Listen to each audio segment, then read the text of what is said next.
সূরা আরাফ 55 নম্বর আয়াত যে দেখবেন তাদাররুআন ওয়া খুফিয়া, এটার মানে এইটা নয় যে আপনি যে এইটা করে করে প্রত্যেকদিন পার পেয়ে দিচ্ছেন, না, আপনি আল্লাহর কাছে কায় মনোবাক্যে গোপনে সংগোপনে কাঠামোবদ্ধভাবে আপনি দোয়া করেন। আপনার দোয়ার ক্রাইটেরিয়া পদ্ধতি চাওয়ার ধরন আল্লাহর কাছে এক্সেপশনাল হতে হবে। আপনি দুনিয়ার ব্যস্ততা দেখান, আপনি দায়িত্বের পরাকাষ্ঠা দেখান, আপনি নানান কিছু দেখান, আপনি আমি সারাও দুনিয়া চলছে, আপনি আমি চলে গেলেও দুনিয়া চলবে। আজকেই আমি মরে গেলে কোনোদিনও এই খুতবা বন্ধ থাকবে না, কিয়ামত পর্যন্ত এই খতিব কোনো না খতিব পার করেই দিবে। কি বলেন?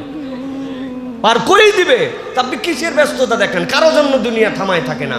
কিন্তু আল্লাহ এই জন্য বলছেন যে খবরদার খবরদার, তোমরা আল্লাহ রাব্বুল আলামিনের কাছ থেকে কখনো চাওয়ার থেকে দূরে চলে যাও না। আমরা চাই না রমাদানে একটু চাওয়ার অভ্যাস করেন, হুজুর আমার বাচ্চার জন্য একটু দোয়া করবেন, হুজুর অমুকের জন্য।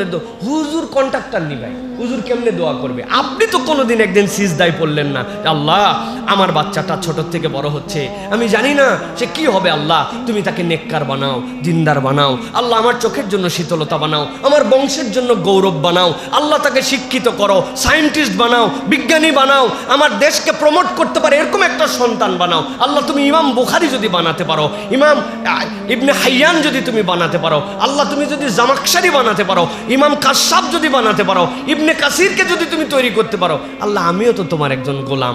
আপনি আপনার বাচ্চার জন্য 20 মিনিট কাঁদছেন সিজদায় পড়ে, আপনি দুনিয়া ফাটায় ফেলতেছেন, ব্যবসায় দুনিয়া ফাটাচ্ছেন, চাকরিতে দুনিয়া ফাটাচ্ছেন, আপনি লগ্নিতে দুনিয়া ফাটাচ্ছেন, কিন্তু আপনি আল্লাহর কাছে দোয়া করতেছেন না। রমাদান আপনাকে এই অনুভূতিটা দিচ্ছে। আল্লাহ বলছেন ডাকো কাকুতি বিনতি এবং সঙ্গোপনে। সেটা কেমন হবে? সঙ্গবদ্ধ দোয়া। একটা সঙ্গবদ্ধ দোয়া বলছি না, ভাষাটা বলছি কাঠামোবদ্ধ দোয়া। কাঠামোবদ্ধ দোয়া মানে কি? দোয়াটাকে